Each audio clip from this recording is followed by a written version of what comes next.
Bonsoir à tous, bienvenue sur Plateau Equinox Soir, c'est la troisième de la semaine. Organiser, encadrer et gérer le désarmement, la démobilisation et la réintégration des ex-combattants du groupe intégriste Boko Haram, ainsi que des groupes armés des régions du Nord-Ouest et du Sud-Ouest. Telles sont les trois principales missions du comité éponyme mis sur pied le 30 novembre dernier, soit plus d'un an après le déclenchement du conflit armé qui oppose les forces de défense et de sécurité aux groupes séparatistes. Une mesure qui a précédé de quelques jours seulement l'annonce de l'arrêt des poursuites contre 289 personnes détenues dans le cadre de la crise qui secoue les régions du Nord-Ouest et du Sud-Ouest du Cameroun depuis 2 ans. Deux mesures qui, de l'avis des pouvoirs publics, sont une réponse claire de la main tendue de Paul Biya à la jeunesse de cette partie du Cameroun ayant pris les armes contre la République. CNDDR, libération de 289 détenus, quel impact sur la crise? Madame, Monsieur, c'est le fait du jour.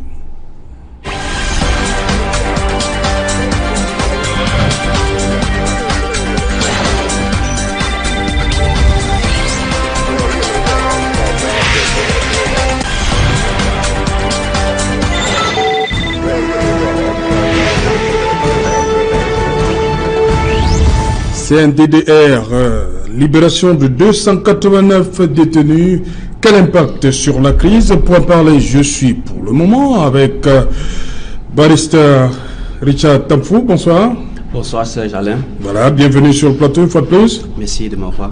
Voilà, vous êtes avocat au barreau du Cameroun et vous maîtrisez un certain nombre de dossiers dans cette affaire. On vous a vu vendredi dernier à Bonanjo. C'est bien cela? Bien évidemment. Voilà, on va en parler. Voilà, on va en parler tout au long de ce programme. J'ai dit, vous êtes avocat au barreau du Cameroun. Oui, je suis avocat au barreau du Cameroun. Voilà. Sur ce plateau également, Fa Elvis Tayon. Good evening, sir. Good evening, Serge, and good evening to the millions of televiewers of Equinox TV. I think it's a pleasure as we equally come together to put our heads together to give our own contribution towards nation building. Voilà. Vous êtes analyste politique et surtout journaliste. Yes, journalist and a political analyst, so to say.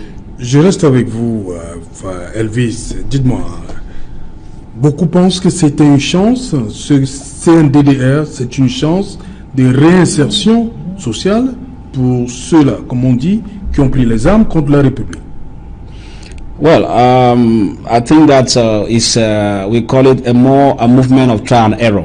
Oui. You know, we used to tell people on the platform that the only thing that you can do when it comes to conflict resolutions is to give the right solution to the conflict. The moment... Celle-ci n'est pas bonne? Yes, I'm coming to that. You're right, Serge. To me, I think that it's not a very good move. Many people have appreciated which people say it's preferable, or we could give the government a pat on the back for taking at least a step. But then, sincerely, political analysts and experts in conflict resolution should be able to be honest, to talk to the government and tell the powers that be that from this kind of movement, where are we heading to? I, for one, was among the few Cameroonians who stood firm and said that movement is taking the footstep before the first.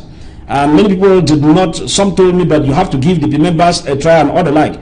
Where are we now? There are indications that it's not even working and will not even work. And so, we are all Cameroonians, as I said earlier. Mais vous êtes, c'est à peine quelques jours. Pourquoi vous trouvez que ça... Yeah, but vous n'êtes pas allé trop vite là en besoin pour you understand, dire que ça va pas marcher? Our duty as experts in the field is to analyze the steps put in place. And you know, when it comes to political science, it's a science that does not work on trial and error. There are basic principles that must be put in place.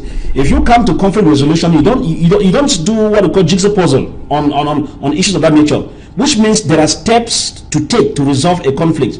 And the moment those steps are not put in place, you realize that the conflict keeps on prolonging. Just as I said earlier, that even those the head of state in the Lake Chad Basin are equally playing over time, because they will never resolve the Boko Haram crisis as long as they fail to get to the root cause of it and provide the right solution. So what we're finding here is simply cosmetic solution. I'm sorry to say that, but that is a fact. Voilà, barrister Tamfou, il parle des solutions cosmétiques et il pense qu'on a mis la charrue avant les bœufs.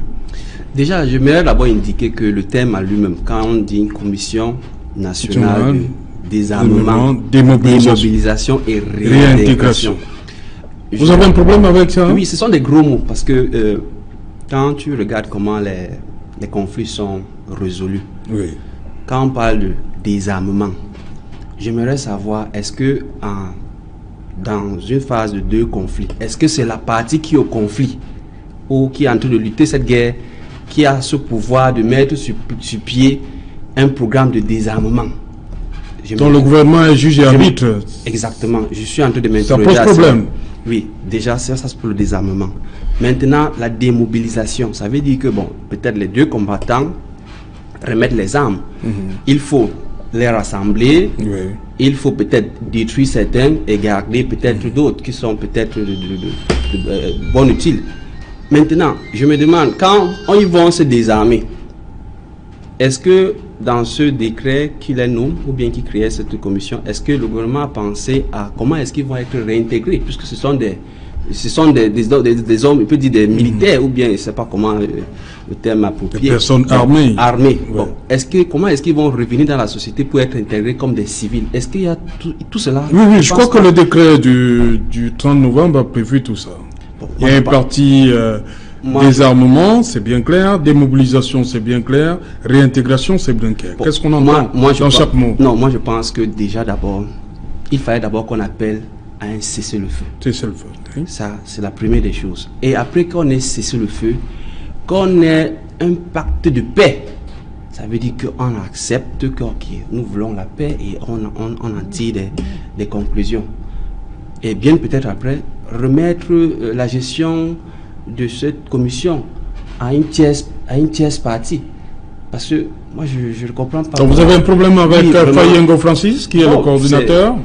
Moi, je ne pense pas que la solution sera trouvée parce que ça n'a pas été fait dans les règles de l'art. Je pense que nos spécialistes dans ce domaine devraient plutôt apporter les contributions à ce que ce qui doit être fait doit être fait. Bon, voyons-nous, on était en train de régner, de dire que le problème anglophone n'existe pas. Mais en même temps, nous sommes en train de mettre sur pied des mesures, je peux dire, cosmétiques, oui, pour trouver une solution. Oui. Bon, tu vois que ça nous... Mais Barista, dites-moi, en même temps, on a fait le reproche au gouvernement d'être resté longtemps, pendant près de 2 ans, sans rien faire. Le problème... Maintenant que, bon, il commence à poser les pieds, on trouve toujours que c'est... Le problème, c'est que le gouvernement n'a pas... Qu'est-ce que le gouvernement devait faire? Continuer à regarder la situation? Non, le gouvernement n'a pas pris ce problème avec tout le sérieux que ça a commencé. Les avocats ont grévé, on a dit. C'était les enseignants ont grévé, on a dit. Nous sommes maintenant à une phase où c'est un conflit armé. Où il y a des violations flagrantes des droits de l'homme. Il y a des crimes de guerre qui sont commis. D'autres même disent que c'est même le génocide. Non, le terme est trop fort. Oui, génocide. Non, j'ai dit, oui, d'autres qui sont spécialistes en la matière assimilent cela à ce génocide. Bon, pour dire que c'est vraiment des faits très sérieux que le gouvernement devait mettre tout son arsenal pour trouver une solution. Et depuis que cette crise a commencé, depuis le début... Ça, c'est une mauvaise solution, le CNDDR. Que ce soit les experts qui ont parlé ici national, où tout le monde a demandé un dialogue inclusif. On ne veut pas mettre sur pied un comité de dialogue. On ne veut pas arrêter le ceasefire et on ne veut pas créer un cadre de paix.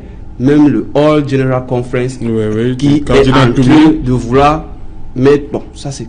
That was a peace agreement. On ne veut pas que ça se tienne. Bon, moi je pense il se souvient quand même que des 2 côtés, les gens n'étaient pas... Même du côté des séparatistes. Beaucoup n'étaient pas favorables à cette conférence. Le gouvernement connaît tous ces séparatistes. Oui. S'ils sont allés jusqu'au Nigeria, arrêter des gens, ça veut dire qu'ils savent qui sont ces leaders. Mais mettez-les sur la table, causez avec eux.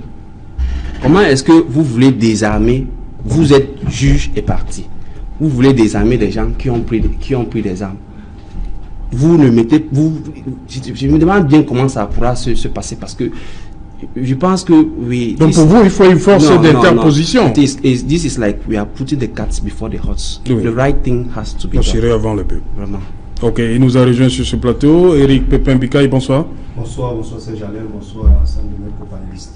Je m'excuse pour le retard.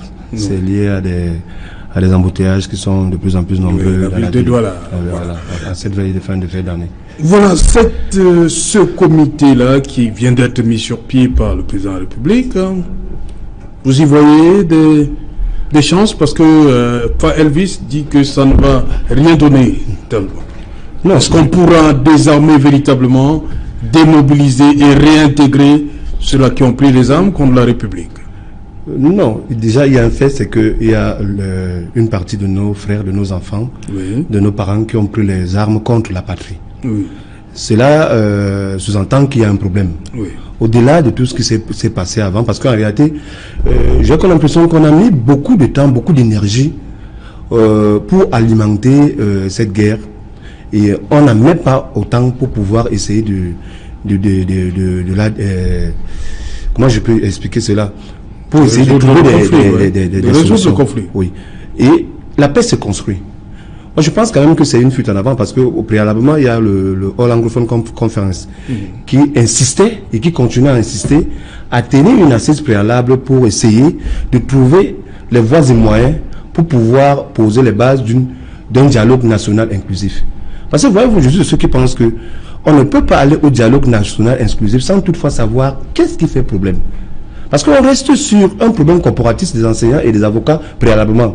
Mais de ce problème corporatiste des enseignants et des avocats, il y a eu d'autres problèmes qui ne sont pas nés en 2016, qui datent vraisemblablement de janvier 1961.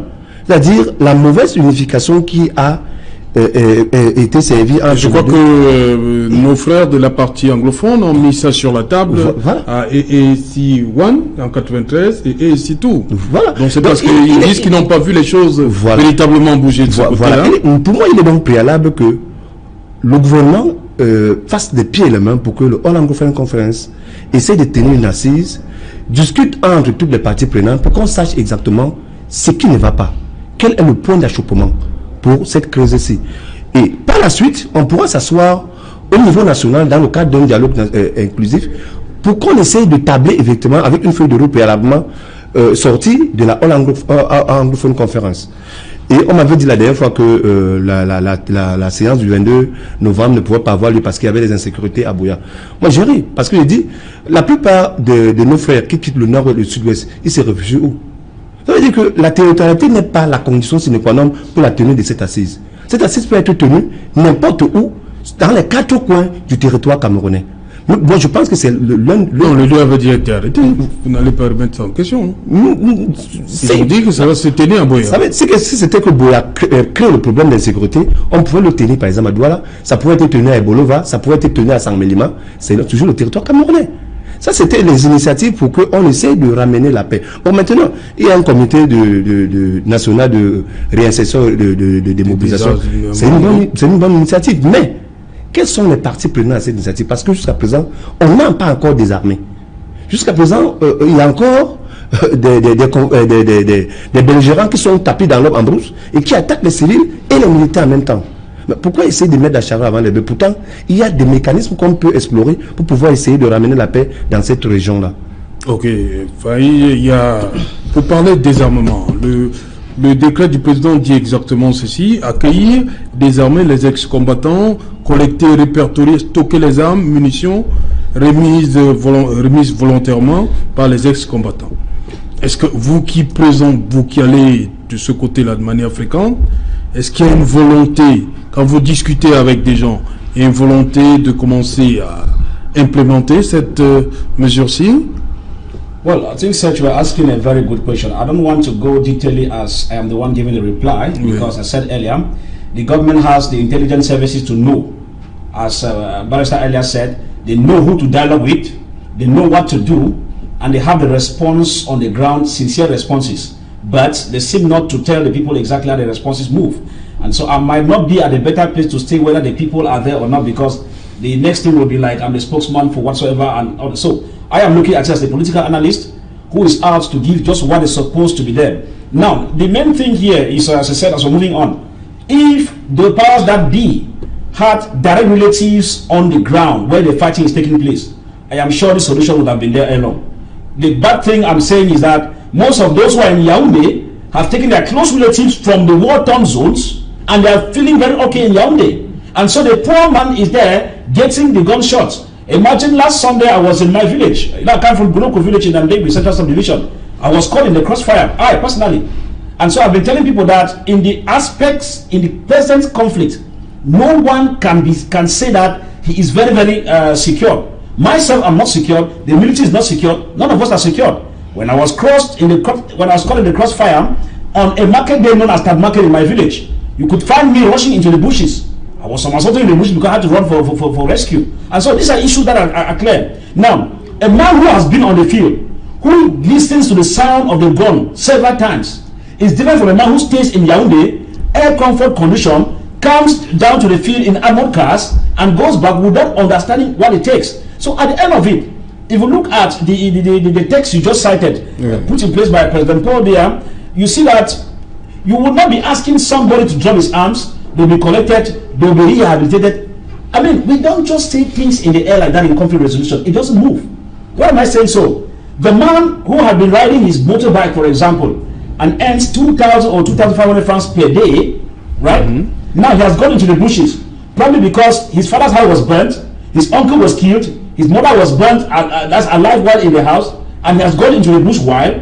Now, while in the bushes, for example, they could kidnap and have 10 million, 20 million, 50 million. So the kind of money that they will get, the authority they have, because it's an authority. That's what the government does not want to believe. If people are in the bushes and they say today is ghost town and it takes place, it means there are two authorities operating in that area. Government must take note of that. And so, if these persons have authority, that they have never dreamt of having authority, these persons could get money, whether it's coming from anywhere or that they have money, that could sustain them. Then, when you come and say people should give their arms, and then you are saying that you will rehabilitate them, the statement is still vague. Because in conflict resolution, I must be able to trust the next party I have or the opponent. And in trusting this opponent, there must be parameters put in place. And with these parameters, whatever I doubt, now, for example, such we're saying here, you cannot tell someone to disarm when you don't control the person, or when you have not entered genuine dialogue with the person. Take, for example, in South Sudan, if you see Riek Machar, all of them, the warring factions in South Sudan, what happens? Just like what my brother was saying here, any meeting valuable must not hold in a particular area. Because the first meeting to resolve South Sudan's conflict took place in Democratic Republic of Congo. You get the point? Yes. That's why I was saying that when it comes to conflict resolution, there are steps that the government has failed. So I begin to ask myself, these persons in government, did they go to school? Or is that they went to school and are refusing to apply what is required? These are two things that come into play. Because in conflict resolution, if the government is a serious government, what do they do? Step one in conflict resolution, you do what they call background consultation. And in background consultation, you get to those who are directly concerned. The moment you get to them and realize that they don't have their confidence, you bring in a third party who is neutral and of course of moral standing. I repeat, who is neutral and of course of moral standing. Elvis, la première descente de la commission Mussongé dans ces régions-là, est-ce qu'elle n'est pas allée en contact avec ces personnes que vous évoquez? Well, parce qu'elle est sortie avec tout avec un agendamento. Est-ce que ça ne venait pas de des populations là-bas? Tout ce que la commission Mussongé a présenté. Serge, I must let you know that it's like we are acting movie in this country. I say it's like we are acting film. All we're doing here is we are acting just simply films. We are acting a movie. Maybe a Nollywood movie or a Cameroon movie, I don't know how we'll call it. Because if you look at the Mussongé commission that went to the ground, who did they talk to? How was the representative of those persons they spoke to? How was it composed? You get me? C'était les chefs traditionnels, non? Good. So now you talk about traditional leaders. I want to let you know that if you want to be legitimate, les chefs. I am coming to let you know such that I am telling them these are clear facts. The truth is that if you put traditional rulers to resolve as part of this conflict resolution, they occupy position number 7. They cannot be first. Why do I say so? Because most of them have even lost value before the warring factions. For example, most of them have lost value in front of the restoration forces or the Amazonian fighters. Why do I say so? Because earlier, when we were doing politics last time, when I was sensitizing, I said, under normal condition, traditional rulers are supposed to stay off politics. This is the truth. But most of them said no. By law, each and everyone is free to militate. So most of them went to where is juicy, and so they joined the ruling party. When you join the ruling party and a problem is coming up, and the Amazonians see that a problem is coming from the ruling party, once you are part of that party, no matter the solution you give, they see you as what they call in quotes blacklegs, and you become a problem. You would bear with me that over 90% of traditional rulers in the northwest and southwest have escaped. Most of them are in Douala, most of them are in Yaoundé, some are in the West, some have traveled abroad. So these are bitter facts that we must be able to tell Cameroonians that when it comes to real terms of traditional rulers, the composition rather of those that the Musobe Commission met and those that this Amendment Commission is meeting now, are they really the real person to meet? If not, then we are only playing a ping-pong game, delaying while people keep dying, which is very bad. Ok, Barista, je disais à l'entame de l'émission qu'on vous a vu à Bounandjo, 289 personnes ont été libérées dans le cadre de cette crise. C'est une autre mesure. Est-ce que vous avez discuté avec ces personnes qui sortaient de la prison centrale de Douala? Comment elles se sentent? Quelque chose n'a pas changé? C'est le même état d'esprit lorsqu'elles entraient en prison? Well, in Douala, for example, where I was, we had 14 detainees. Oui, 14. You know, liberty, there is no price for liberty. When you are free, that's the highest thing you appreciate. Some of them, all of them were very happy about their release. And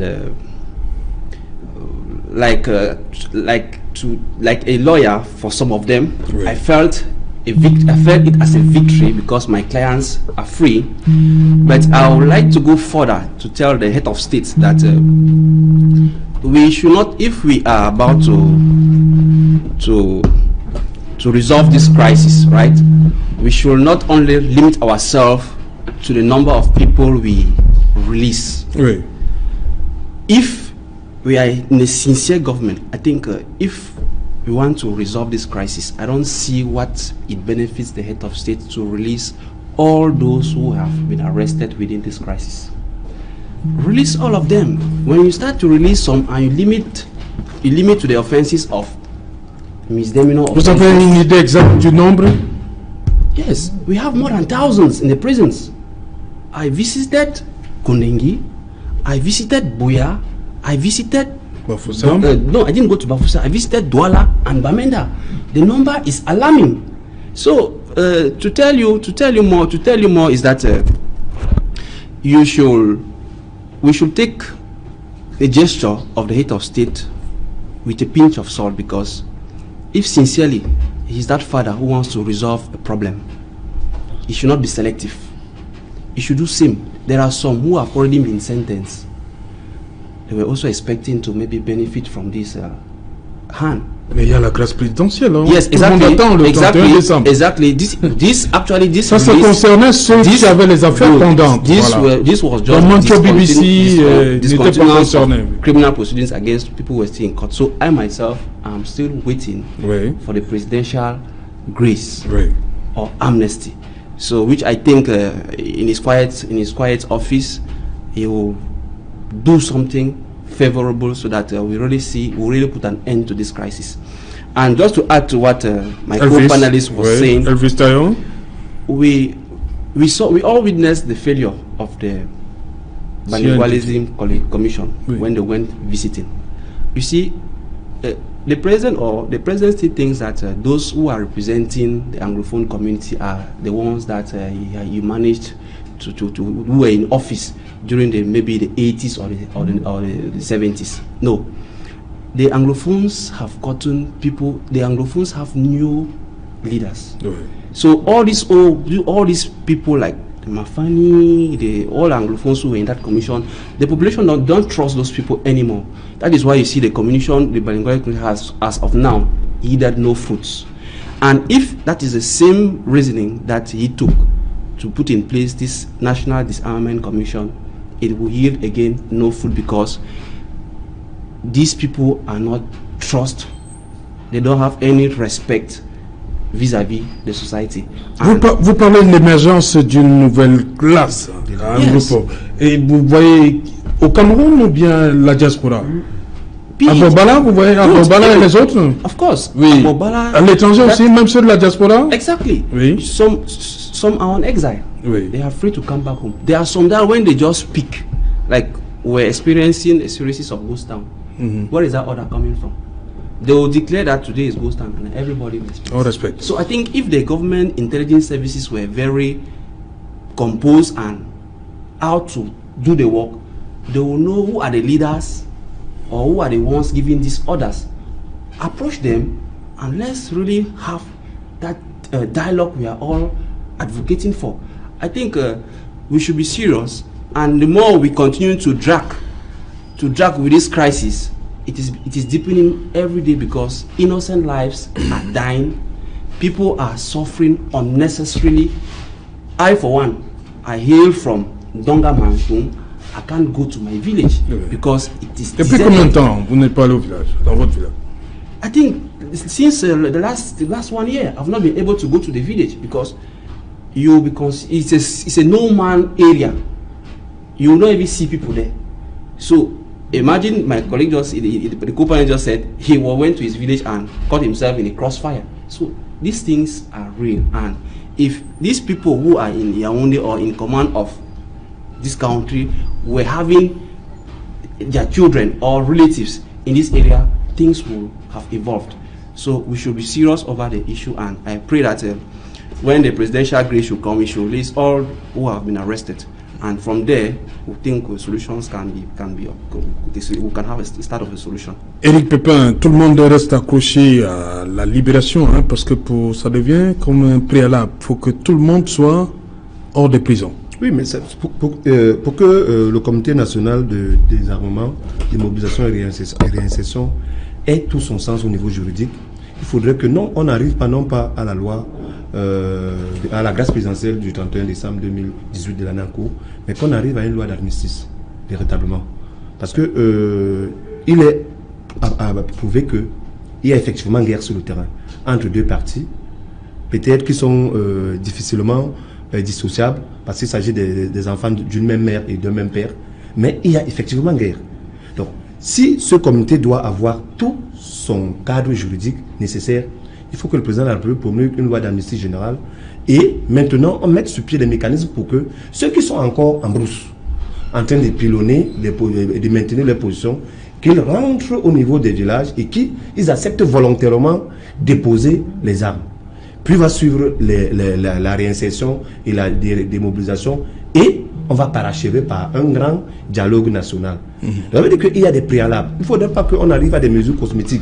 C'est-à-dire qu'on essaie de sortir près de 300 personnes, on dit ok, ils sont libres. Les plus célèbres de tous ces acteurs-là ne sont pas dehors. Vous avez évoqué tout à l'heure le cas des Mancho BBC. Oui. Tout le monde s'accroche aux lèvres du président de la République, savoir est-ce que cette mesure-ci concerne également Mancho BBC. Parce que si Mancho BBC forcément n'est pas libéré, ça veut dire qu'il y a un peu un goût de non achevé dans cette mesure-là. Non, Mancho était déjà condamné. Voilà. C'était pas concerné. Voilà. Moi je pense quand même que parce que c'était l'un des acteurs les plus en vue de cette crise-ci. Parce que lui au moins il a posé des actes de manière pacifique en défilant au niveau avec le cercueil. C'était un symbole. Un symbole très fort, forcément, qui le vaut aujourd'hui toute cette turpitude juridique. Mais il faudrait qu'on arrive à des mesures fortes, pas des mesures cosmétiques. Le Comité national de démobilisation, voilà, c'est bien. La création du Comité national du bilinguisme, c'est bien. Mais ça n'a pas un effet immédiat sur les racines de la crise. Si on veut solutionner cette crise, il faudrait qu'on aille au niveau des racines et qu'on essaye de pouvoir en creuser. Tout à l'heure, Elvis parlait du fait que les chefs traditionnels n'ont plus une influence sur leur population. Là, ça disait que il faut, le sud-ouest aujourd'hui, et même pas le sud-ouest, mais l'ensemble du territoire aspire à l'émergence de nouveaux leaders. Parce que les leaders, il y a 40, 50, 60 ans, ils ont fait leur chemin et c'est devenu une redondance au sein de ces communautés-là. Leur voix ne porte plus. Il faut de nouvelles personnes qui puissent porter les revendications des populations. Et là, à Bombala, il s'est distingué de manière positive par rapport à cette crise. Il y en a également énormément dans la partie francophone. Nous sommes à l'ère d'émergence des nouveaux leaders. Pour cette crise-ci, il faudrait qu'on ait des mesures fortes. On arrête avec des mesures cosmétiques. Une loi d'amnistie générale, puis un désarmement serait la bienvenue, au lieu d'opter sur la grâce présidentielle. Ok, sur ce plateau également, il nous a rejoint, enfin, Maître Biton, bonsoir. Bonsoir. Voilà, Éric Pépin parle qu'il faut une amnistie générale pour que ces combattants-là se sentent un peu rassurés pour déposer les armes. Pour passer par là, c'est un préalable. Serge Alain, voyez-vous, j'ai déjà parlé des solutions ou un début de solution pour cette crise. Oui. Je crois que on est en train de mettre la charrue avant les bœufs. Parce que tant qu'il n'y a pas de débat, tant qu'il n'y a pas de dialogue, vraiment, c'est comme si certains se sentaient piégés quelque part. Donc il y a un peu de suspicion. Oui, disons que les mesures sont saluées, c'est un apaisement. Mais je crois que le président de la République, un président de la République, pour généraliser, n'a pas vocation à apaiser. Il doit apporter une solution définitive. Et pour cela, il doit être à l'écoute du peuple. Le peuple veut converser avec le président. Le peuple veut, disons même si on parle du peuple anglophone, n'est-ce pas, il veut poser ses problèmes. Et il y a beaucoup de problèmes. Je ne sais pas pourquoi le président de la République, n'est-ce pas, hésite. Non, ils disent qu'il n'y a personne. Ils disent qu'il n'y a pas d'intervention. Non, comment on peut dire qu'il n'y a personne? Non. S'il y a un mort d'homme de part et d'autre, ça veut dire qu'il y a des belligérants. Oui. Hein? C'est vrai que c'est des frères ennemis, oui. Mais je vous ai dit que ce n'est pas la seule crise qu'il y a en Afrique ou dans le monde. Vous en connaissez, on les a cités ici, au Sénégal, en Espagne, en Colombie, un peu partout. Il y en a un peu partout. Mais les gens s'asseyent, se parlent, parce qu'ils ont besoin de se parler. On a des choses, il y a des choses qui sont dans les cœurs et les gens veulent se libérer. Et puis certains veulent savoir pourquoi ils ont perdu des gens. Il faudrait quand même une sorte de commission vérité et réconciliation. Si c'est le terme, n'est-ce pas? Oui. Ce n'est pas mauvais, puisque on a besoin tout de même de la vérité. On a besoin de se parler, et même s'il y a des sanctions, bon, on peut penser à l'armistice ou à l'amnistie générale. Bon, mais je vous ai dit que quand il y a conflit, n'importe où, on a besoin de s'asseoir autour d'une table et on peut parler de déposer les armes ou d'armistice, comme c'est le langage de la guerre, ou alors une trêve. Mais ça ne se décide pas de manière unilatérale. Parce que les autres ont l'air de quoi là-dedans? Vous voyez ce qui est arrivé, n'est-ce pas, avec les gilets jaunes. Oui. Et le pouvoir français est en train de reculer d'une bonne manière. Donc, nous sommes à l'ère de la démocratie participative, n'est-ce pas? La population a besoin de se faire entendre. De se faire entendre, de savoir que sa voix aussi porte. La voix porte, oui. Yep. Voilà, Elvis. Yes. Il y a cette... je vais rester sur le champ de la guerre, on va le dire comme ça. Lorsque 289 personnes sont libérées, est-ce que ça a un impact? Ça a eu un impact sur les fighters, les Amba Boys? Well, de voir certains de leurs camarades libérés. What you're saying is a good question you're asking, but then we must ask some other questions. Oui. You know? Cameroon is the only country I see in the world that is full of surprises. I've never said that. That during war periods, presidential decrees move. During a war period, you get the presidential decrees. It's abnormal. Because when you give decrees that can be respected by those that are on one party and the other party cannot yield to it, it becomes a tie. Now, when you look at what you're asking about the release of the 289 detainees, It is true. Barrister said something here. When you release, freedom is very important. When you release anybody, he must be happy, whether you like it or not. Now, I'm a journalist, for example. I watch state media, for example, the way they're trying to frame it up, because they must work for the government. The way they try to frame people to talk certain things or to say things that you see that is not coming from their minds. Analyze most of those who make speeches. It didn't come from their minds after being released. But the good thing is that everybody was happy. Just like if you arrest me today and you are releasing me 2 days, 3 days after, I must obviously be very happy because liberty is something you cannot buy with money.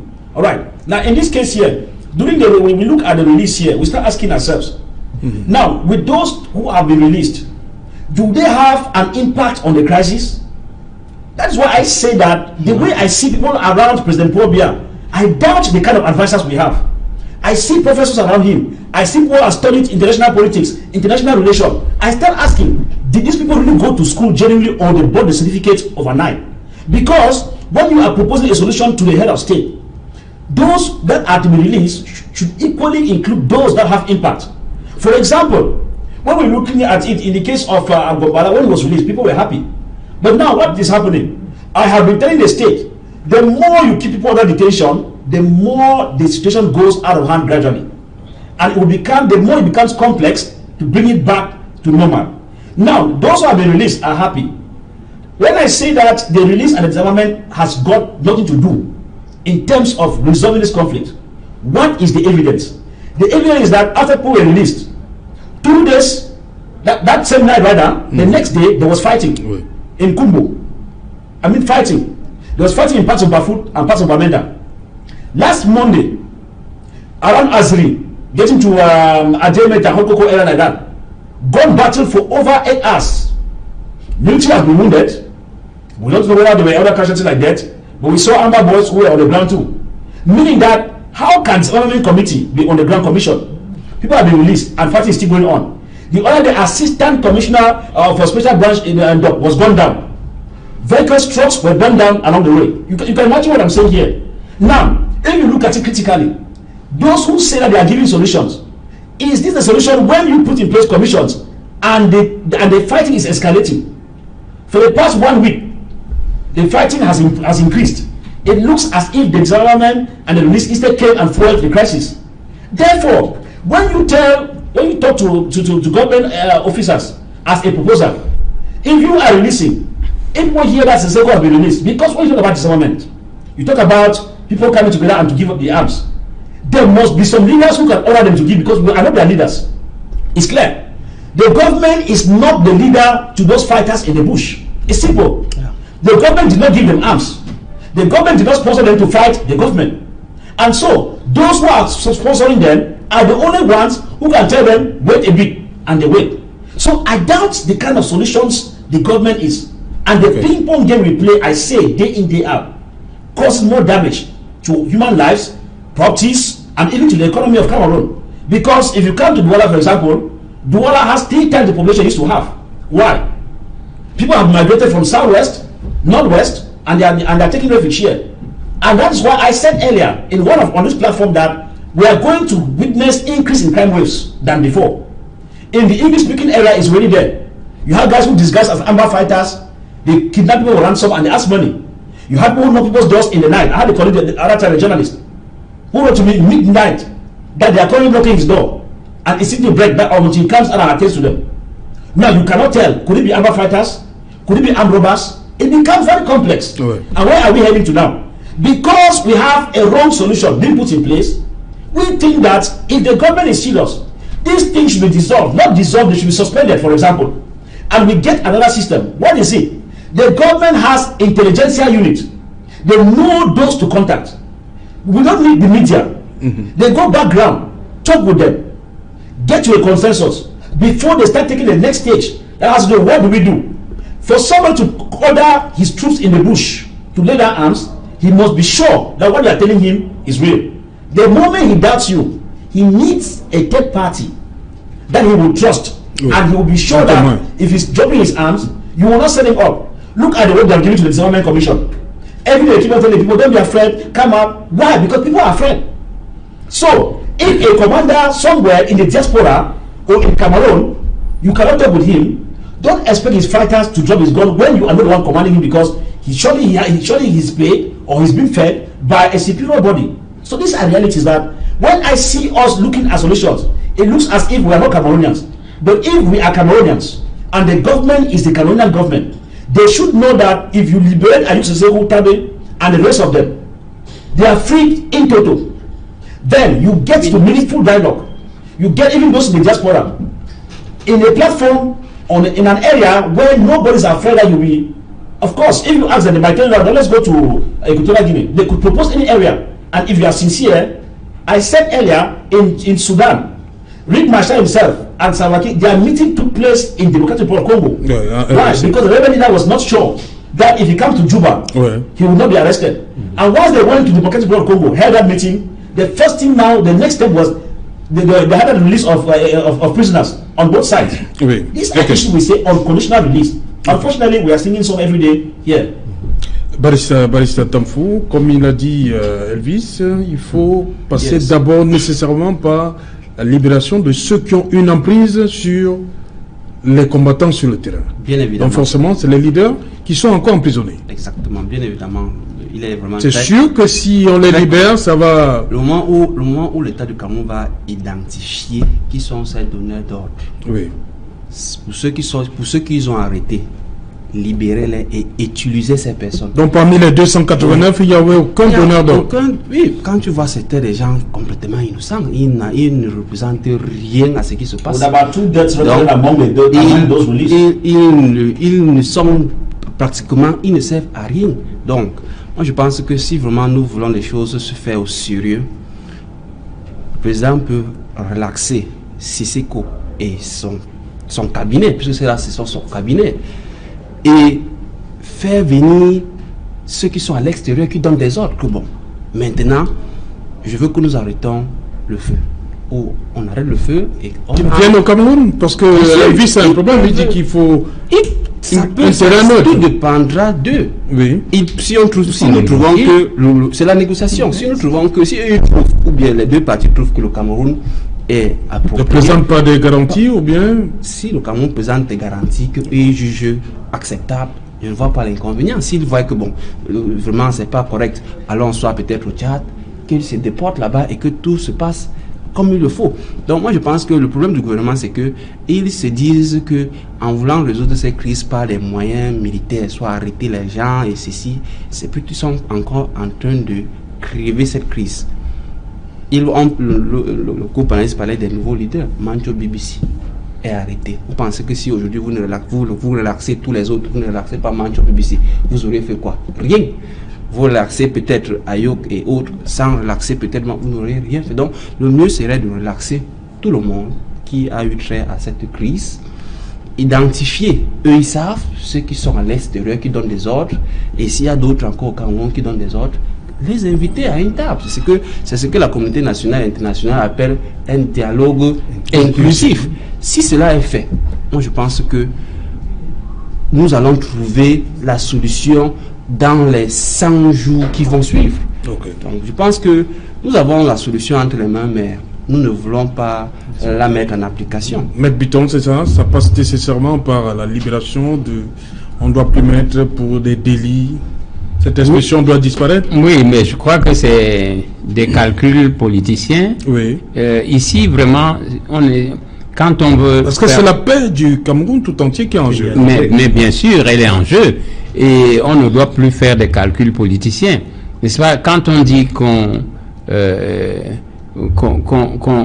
veut résoudre entièrement une crise, il faut laisser les susceptibilités, il faut laisser les calculs politiciens de côté et prendre, n'est-ce pas, l'option de la paix, vraiment la paix totale. Parce que, comme je disais, dès que les gens, quand les gens ne se parlent pas, ils n'ont pas mis tous les contours, n'est-ce pas, ils n'ont pas débattu sur les vrais problèmes qui se posent. Et c'est même après, n'est-ce pas, ce débat, que ces mesures aurait pu porter. Parce que dans le débat, on dit, bon, on s'entend que telle personne, on va libérer, telle autre, et puis on s'entend pour déposer les armes. En fait, c'est les leaders qui disent à leurs combattants que, voilà. Voilà, merci. Bonsoir Cédric. Bonsoir Serge Alain, bonsoir à vos invités. Voilà, le 20h, c'est dans un instant Cédric Doufélé. Qu'est-ce qu'il y a au menu ce soir? Nous parlerons de ce tournant décisif dans l'histoire du Cameroun, 3 ans après l'engagement de l'ex-président français François Hollande pris à Yaoundé.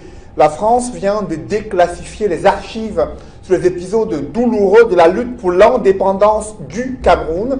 Elle l'a fait de façon officielle sur le site du Quai d'Orsay, document désormais disponible pour le grand public. Comment en est-on arrivé là? Élément de réponse dans le journal de 20h. Nous parlerons aussi des élections présidentielles à venir. Au Congo, Kinshasa, un pays de la communauté économique des États d'Afrique centrale et un pays des Grands Lacs, à 4 jours de l'élection présidentielle, la fièvre électorale monte. Néanmoins, une partie des populations reste sceptique quant à l'organisation d'un scrutin dans la transparence, mais aussi en évitant les tensions qui pourraient s'exacerber dans les tout prochains jours. Notre envoyé spécial au Congo-Kinshasa nous fait le point dans le journal de 20h. Et nous reviendrons également sur la situation dans les régions anglophones. Alors que la crise humanitaire ne cesse de s'aggraver, la commission Moussongué, en charge du bilinguisme et du multiculturalisme, elle se distribue les médailles, se félicitant d'avoir bien travaillé. Pourtant, la situation ne s'est pas du tout améliorée sur le théâtre de la crise anglophone. Nous en parlerons, Serge Alain, dans le journal de 20h. Voilà, il faut préciser que notre correspondant, l'envoyé spécial de l'Equinox Télévision à Kinshasa est Éric Martial Ndjoumou. Voilà, madame, monsieur, le 20h de Cédric Noufélé, c'est dans un instant. Quant à moi, je vous retrouve après pour Equinox Soir, deuxième partie. Ce sera le temps du débrief, toujours en compagnie de nos 4 invités. Tout de suite, la pause journal.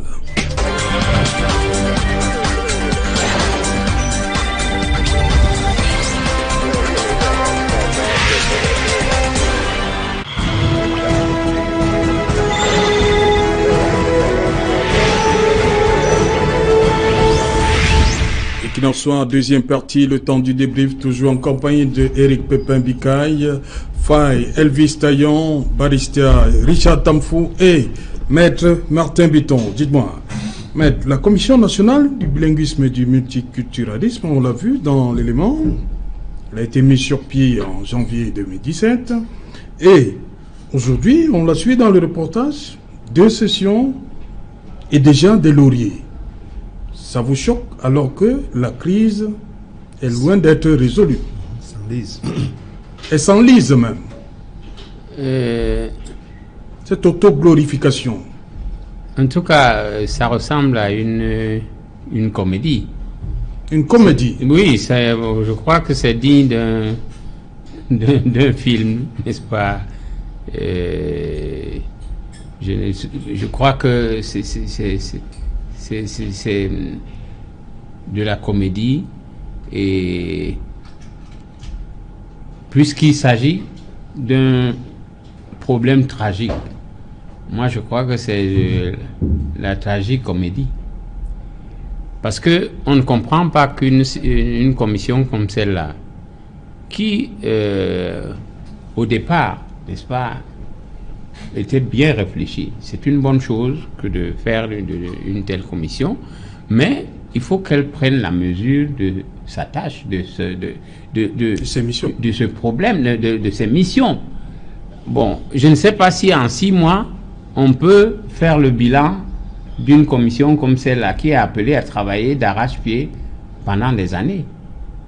Et je crois que David Aboué-Mathieu, il parlait des statuts, oui, mais alors, des textes qu'ils ont mis sur pied. Oui, mais donc, ils n'ont même pas encore commencé, qui se distribuent les lauriers. C'est ça que je dis, j'appelle comédie. Parce que mais le président Msongaye dit que c'était très serré. Hein. C'est les méritants qui ont obtenu les médailles. Hein. Oui, est-ce que c'est à eux de se distribuer les médailles? C'est normalement, eux, ils sont en train de travailler. Les autres observent. C'est maintenant aux autres de donner des opinions, d'apprécier. Mais il ne faut pas oublier que le président de la Commission nationale du bilinguisme et du multiculturalisme est président de la commission des chanceliers des ordres académiques. Voilà. Il en est sorti. Il en est. C'est lui qui est des ordres nationaux. Des ordres nationaux. Ça veut dire que c'est trop pas facile de trouver un parallèle dont il peut distribuer les médailles aux membres de sa commission. Bon, oui, il est dans son rôle, quoi. Voilà. Je crois que c'est moi. Non, enfin, disons que soyons sérieux, n'est-ce pas? Et il faudrait prendre la mesure du problème, la profondeur du problème, essayer de résoudre ce problème avant de rendre la copie, et c'est des autres, n'est-ce pas, qui doivent apprécier. Bon, ici, 6 mois après, 2 sessions, 9 médailles. Bon, bravo. Yeah. Oui. You know, Serge, we are, as I said earlier, we are currently acting a film, and I'm sure that I just hope that someday this film should be replayed for these same actors in the film to watch. I'm sure they will laugh more than the way you and I will be able to laugh. Now, when we talk about, I get our brother here who was talking about probably he's acting in another capacity. Now, I would not even want to agree on that, because you cannot play a music, you dance at the same time you assess yourself. It's not proper. Now, we understand that this commission, Prime Minister is at the head of this commission, like a supervisory body, and then the head of state. Now, if President Pobia is giving them a medal, we'll understand. If Prime Minister is giving them a medal, we'll understand. But within themselves to give a medal, I think there's something wrong. So that's why I tell Cameroonians that because we have failed to do the right things, it's like God keep on punishing us to do all the wrong things. Now, for example, what we are doing here, it's a medal to encourage, yes. What have we done? Anglophone crisis is still on. It's even getting to the worst stage. Yet people are receiving medals. For what kind of work done, for Christ's sake? I cannot tell. Remember, I said sometime here, Barrister is here, who's with us here. If we talk about people are arrested, 200 thousands, for example. Now, 289 were arrested, are released rather. And when they were arrested under terrorism. Now, and they were placed under military court. Now, when they were released, their own case now was known as misdemeanor, which I don't know if misdemeanor goes under military court. So you see, there's a confusion somewhere. Now, we get to a position whereby I keep on telling people as we move on, the bitter truth is that as they keep on playing this ping-pong game of medals offering, or they are dishing out medals, they are jumping here and there, they are making safari trips up and down, and giving cosmetic solutions and not the real solutions. They should understand that a political analyst once told them that the more you delay in resolving this conflict, the more the leaders are under detention, the more they lost their grip on the control of the people. Because if you look at it, there are factions coming up already. In the Amazonian camp, for example, there are various factions. Don't be surprised that in the next 2-3 years, if Ayub, Seseko and the rest are coming up, you tell them to go and tell the boys to stop, they will no longer have the power. Because people have already taken their positions wherever they are. A wise government, why they still have power now, you release them so that they can now be able to tell the people now, you people stop. If not, we might be putting more Cameroonian lives into jeopardy. Ok, on va rester un temps sur les médailles. Barista, dites-moi, c'est pour les médailles, c'est pour quoi? Comment vous comprenez ça? Look, elles sont distribuées à quel titre? When the head of state created that commission and subsequent outings of the head of state, I think at all the subsequent outings, he always mentions about that bilingualism. Mais ça, c'est une commission qui fait trop parler d'elle. Il y a quelques mois, c'était le scandale des grosses voitures, beaucoup de millions. Exactly. Meaning that the head of state in all his Maintenant, c'est les médailles. Has always been talking about the bilingualism. Though I felt that no, actually, that commission was with very high esteem in his heart.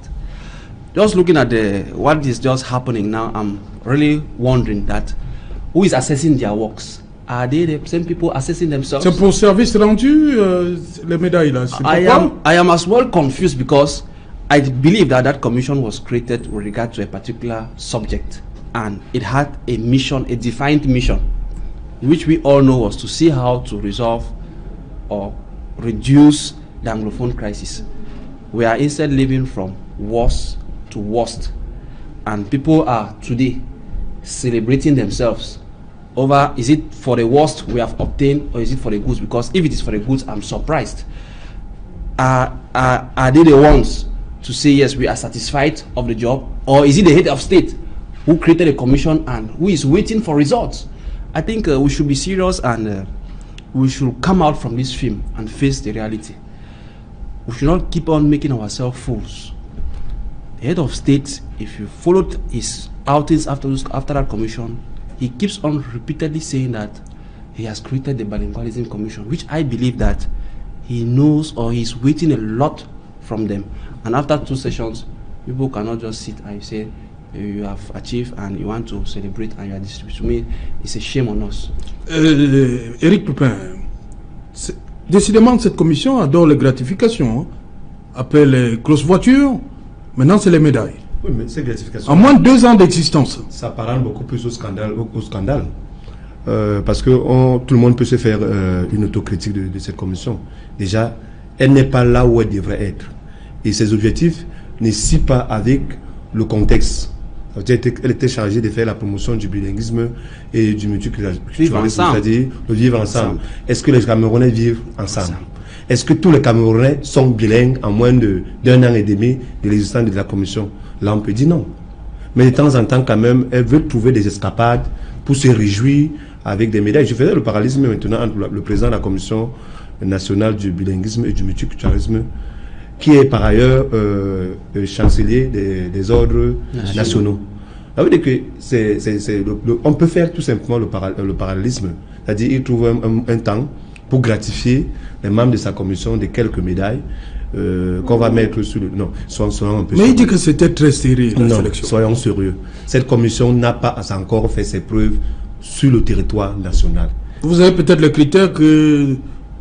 Ils ont les critères que nous, on n'a pas. Hein. Certainement, mais la question qu'on peut se poser, est-ce que tous les Camerounais vivent ensemble actuellement? On peut dire non. Est-ce que parce que le vivre ensemble également, c'est l'alternance, c'est-à-dire l'accès au poste de haute responsabilité. Quels qu'en soient les 4 bords qu'on peut, on peut y être ressortissant. Est-ce que tous les Camerounais sont bilingues? Non. La commission a été créée il y a moins d'un an et demi. Mais elle brille par 2 scandales. Du moins, moi, j'appelle ça des scandales. Non, presque 2 ans. Voilà, presque 2 ans. La grosse dotation de près de 750 millions en termes de véhicules. Et puis, cette escapade par rapport à la gratification avec des médias sont sérieux. Il faut qu'on essaie d'apporter, non pas des solutions cosmétiques, parce que moi, je pense que cette commission fait partie des solutions cosmétiques qu'on a essayé de mettre pour résoudre cette crise anglophone. Elle n'apporte pas une plus-value par rapport à la résolution de cette crise. Voilà. Et puis imaginez des athlètes qui sont en train de préparer une compétition et puis voilà, pendant qu'ils font l'échauffement et tout, on les gratifie, n'est-ce pas, parce qu'ils sont bien habillés, ils ont bien fait l'échauffement, mais on donne les médailles avant la compétition. Mais c'est au bout de la compétition qu'on doit gratifier des médailles. On ne peut pas se réjouir au début de la marche. Non, mais attendez, ils ont fait les actes préparatifs de leur mission. Ils ne sont même pas encore en pleine à la mission. So, you know, from everyone, what we say here, you know, we tell people that when you want to do a job, you should be able to do the job well. Now, people cannot be appreciating themselves, assessing themselves. Some other persons out from you should be able to tell you you have done a good job or not. Of course. And besides, as I said earlier, we are still in the middle of a crisis. And the crisis is taking a different twist. I have the impression that these members of bilingualism don't really know the level at which the crisis is taking place, or the level at which it is going. Because if they know that particular exercise they're doing, then they will suspend it. I said, let's get back to real work. When we finished, now another higher body or a neutral body could call you up to say, no, you did a good job. This is what you should receive. So I think that from what we are doing here, we keep on dancing what we call Bafia dance. And what we should understand is that people are joking with lives of innocent Cameroonians. Military, they are dying. Young boys who have a brighter future in this country are dying. Young boys who are on the side of Amber or Amber fighters or restoration forces, they are equally dying. Young persons who put up small monies in businesses, they borrow monies and put into businesses. The business have crumbled. Banks will be seizing their properties anytime from now. Things are happening. People are getting high blood. And so, when you see issues like this, and some person sits somewhere and they are carrying out merrymaking, I should tell you that sometimes God needs to deliver people in this country because it looks as if we are ruled by demons. If you look at what is transpiring, so we need to keep things straight, search for the country to move. Dites-moi, Maître Bitton, il y a une phrase rituelle qui précède souvent quand on vous épingle la médaille. Qu'est-ce qu'on dit? Oh non. Pardon? Quand on doit vous épingler là. Oui. Qu'est-ce qu'on dit? Ben, généralement, je vais paraphraser, n'est-ce pas? Oui. Au nom du président de la République, oui, et en vertu des pouvoirs qui nous sont conférés, nous vous faisons. Ok, merci. Ou cela. C'est ce que je voulais savoir. Voilà, on va continuer avec la déclassification des archives. Voilà, je reste avec vous, Maître Bitton. Oui. C'est une bonne chose. Comment vous accueillez cette nouvelle? Oui, très bonne nouvelle. Et là aussi, c'est une période triste, grave de notre histoire. Et je crois que, en tant qu'avocat, c'est une bonne chose. J'espère que Dieu me donnera la force et les moyens et même la possibilité de... Vous avez des choses à dire? Oui. À découvrir, je veux dire? Des choses à dire, parce que quand on parle d'1 million de morts, c'était un peu plus. On a accès sur les pays Bassa et Bamileke. Oui. Et je crois qu'il n'est pas excessif de dire que c'est un mini-génocide qui s'est passé au Cameroun. Et je crois qu'il faut tirer les responsabilités, il faut tirer les conséquences et établir les responsabilités. Et là, moi, je dis, un peu comme l'esclavage... il faut une réparation à tout prix. Oui, tout à fait. Et je dis, même si je ne peux pas aller jusqu'au bout, mais les avocats doivent regarder cette histoire de très près. Nous sommes prêts à combattre... pas avec les armes, hein, mais avec les idées juridiques. Tout à fait. Voilà, il y a un avocat à côté de vous, il y a votre confrère, Barista Tamfou. Yes, there is a Latin maxim in our legal terminology which says, ibi jus, ibi remedium, meaning that where there is a wrong, there should be a remedy. So I think the publications of this classified on dit toujours mieux vaut tard que jamais. Hein? Yes, it's a good thing. I welcome the information, and it's opening, it's paving a way for us advocates or human rights advocates to exploit these documents and see the avenues where we could hold people accountable, because what was committed during that period could not just go unpardoned. We have to know who should answer for the crimes against humanity, for the war crimes that were committed, for the genocide that was committed. I think it's a good feel for me to have work, because I'll definitely exercise my job as a lawyer to make people be accountable. Ok. Eric Pepin-Bikaï, est-ce que ce n'est pas une autre façon de remuer le couteau dans la plaie? Non. Lorsqu'on va revoir, on va s'imaginer ce qui s'est passé en ce moment-là, cette période. Il faut dire que si on veut se projeter et connaître notre futur, il faut qu'on maîtrise très bien le passé. Oui. Parce qu'il y a beaucoup de cycles de périodes douloureuses qui ont émaillé l'histoire du Cameroun. Ça fait qu'on est arrivé à construire un pays sur la base du mensonge. Et ça nous rattrape aujourd'hui. On a de la peine à se situer exactement dans notre environnement de vie. On ne sait pas qui a fait quoi, qui fait qui. Et c'est comme si nous sommes dans un entreclub. Mais pour revenir un peu avant de revenir à la question, pour répondre un peu à Maître, c'est que non, il n'y a pas eu mini-génocide au Cameroun. Il y a eu génocide pendant la période coloniale. Les travaux de Thomas Deltombe et Jacob Tassizi, ils ont publié un livre en 2012 qui s'intitule La guerre du Cameroun, l'invention de la France-Afrique. Précédemment, il y a les travaux le livre de Bongo Betty, Mengbas sur le Cameroun, démontre à suffisance les tueries de masse qui ont été perpétrées depuis les années 1948. Donc dès la création de l'UPC, le 10 avril 1948, jusqu'à pratiquement l'assassinat d'Ernest Wandi le 15 janvier 1971. C'est à ce niveau que ces tueries se sont estompées. Mais entre-temps, il y avait toute une bibliographie des leaders nationalistes qui avait été réquisitionnée par l'armée belligérante française. Je ne suis pas de ceux qui pensent que la déclassification des archives par la France soit une bonne chose, parce que je suis sûr qu'on ne va plus retrouver exactement les traces de ce qui avait existé dans ces archives-là.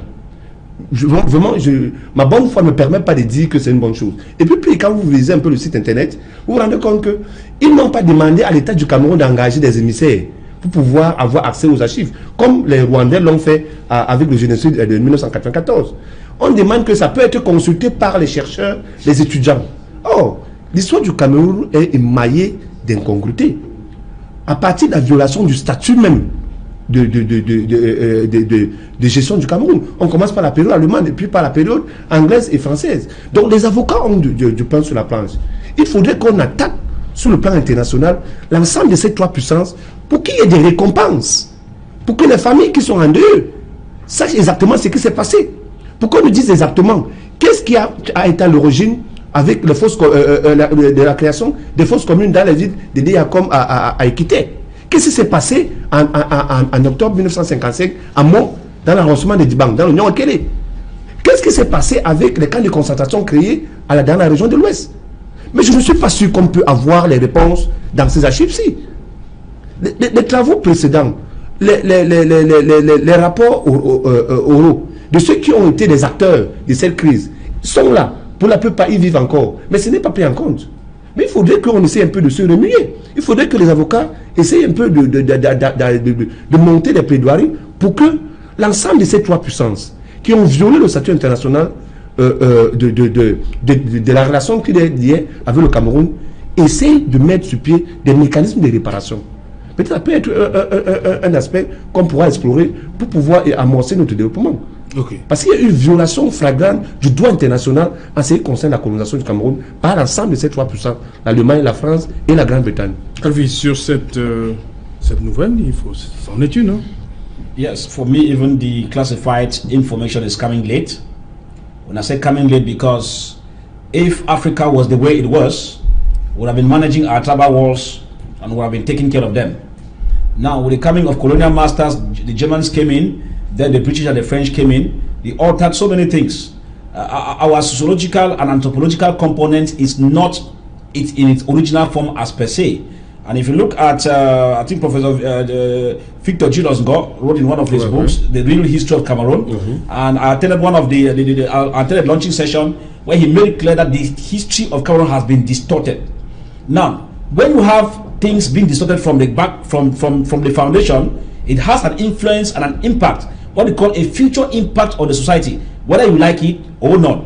Now, if you look at the current Anglophone crisis that we have here, it's because something went wrong somewhere, as far as the Fumban conference is concerned, as far as the issue of whether the English-speaking Cameroon is independent or not. These are the consequences. Now, for me, the classified document is good, but I think that it should get researchers to work. Barrister is talking well. He's saying it gets him to work. It should get researchers so that we keep politics aside and get honest researchers to get into the archives. Now, what France is releasing, could it be that they are keeping some other vital information for fear of one or two things? Researchers need to get to work, but it's a good start. But we think that researchers need to get to work as we speak. Historians, sociologists, anthropologists, lawyers themselves, and even journalists, investigating journalists should get to work, all of us, to make sure that we come to see if these documents need some modification or they are in their original form as per se. If we do that thing, we'll be helping to correct some of this mess that we find ourselves. But then, one thing is for sure, anywhere that error occurs, we should be able, as an independent nation, to be able to hold those responsible to pay reparations. Germany has been playing in the countries where they carry out massacres. And so why can Cameroon also not go through this kind of document? That's why I say that sometimes it looks like those who are supposed to be patriotic in protecting this country are instead acting like strangers in the country. It is a worry. Ok. Maître Bitton, qu'est-ce qui peut donc justifier qu'on ait mis assez de temps pour en arriver là aujourd'hui?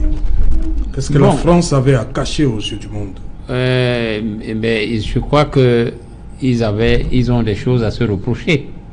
Bon. Est-ce que, comme dit Pépin Bikaï, est-ce que ce qu'on va découvrir là, on peut déjà constater on a des doutes, un rapport avec la réalité? Non, il y a une appréhension. Mon humble avis, je crois qu'il y a des doutes que tous les secrets soient livrés.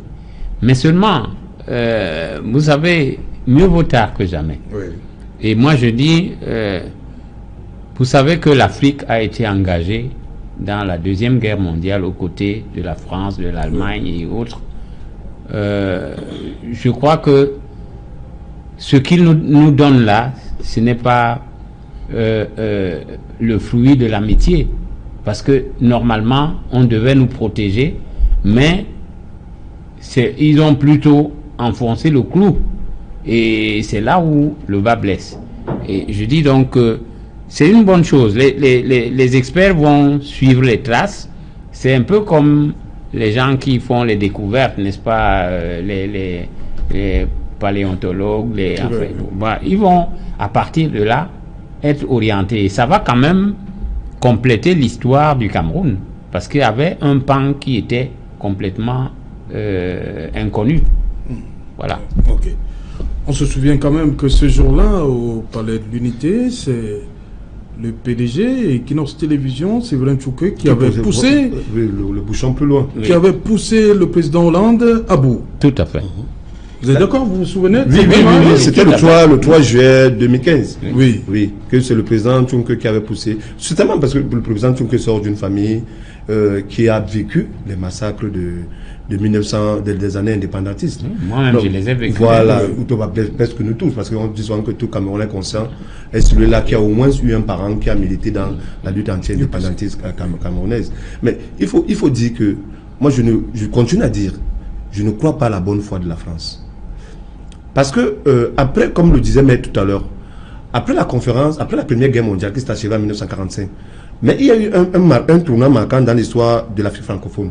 C'est la conférence de Brazzaville, où on attendait justement que, de 1944, où on attendait justement que le général de Gaulle prononce un discours où il reconnaît officiellement l'indépendance de la plupart des pays francophones, l'ayant aidé ou alors ayant servi de chair à canon pendant la Deuxième Guerre mondiale.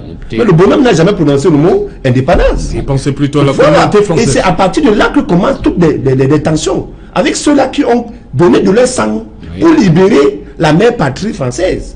Donc il y a une sorte de duperie et puis d'indigénat, c'est-à-dire de soumettre les Noirs à faire en sorte qu'ils ne puissent pas évoluer au niveau de la pensée. Donc moi je suis de ceux qui pensent qu'on a ouvert les archives, oui, mais il faut qu'on procède rapidement aux compensations des trois puissances.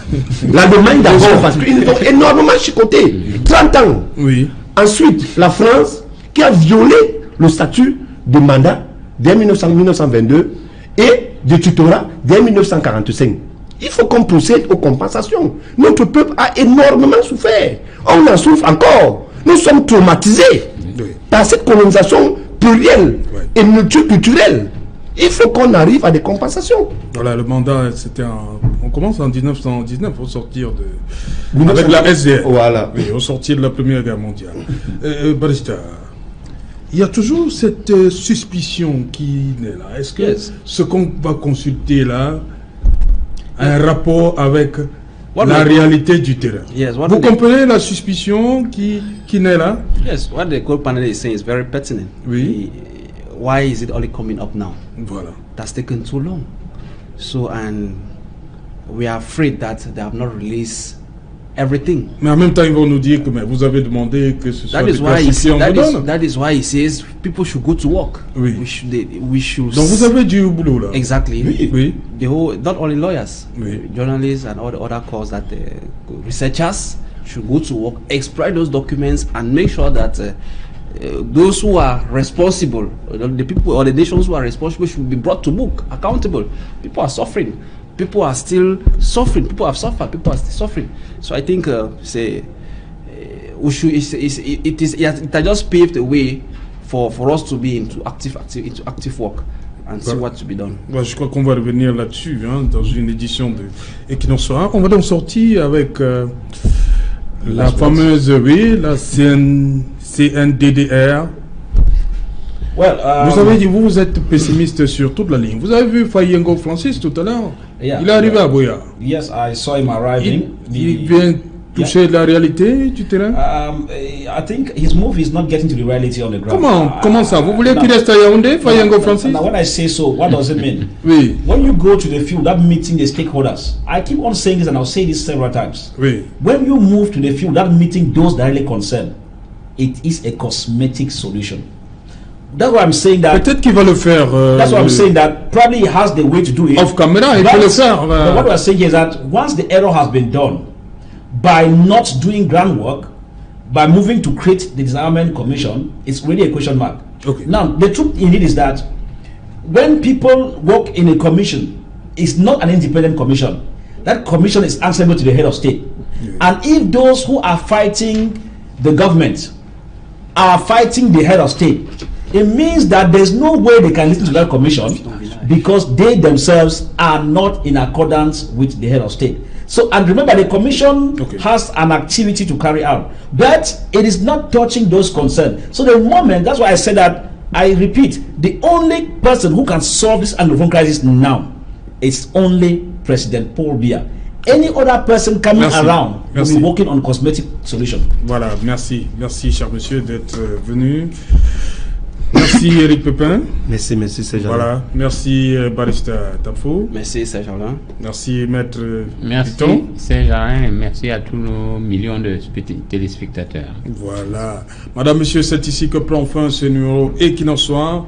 Rendez-vous demain 19h, rediffusion pour cette édition aussi 23h GMT. Il sera minuit à Tomel, son Lolo.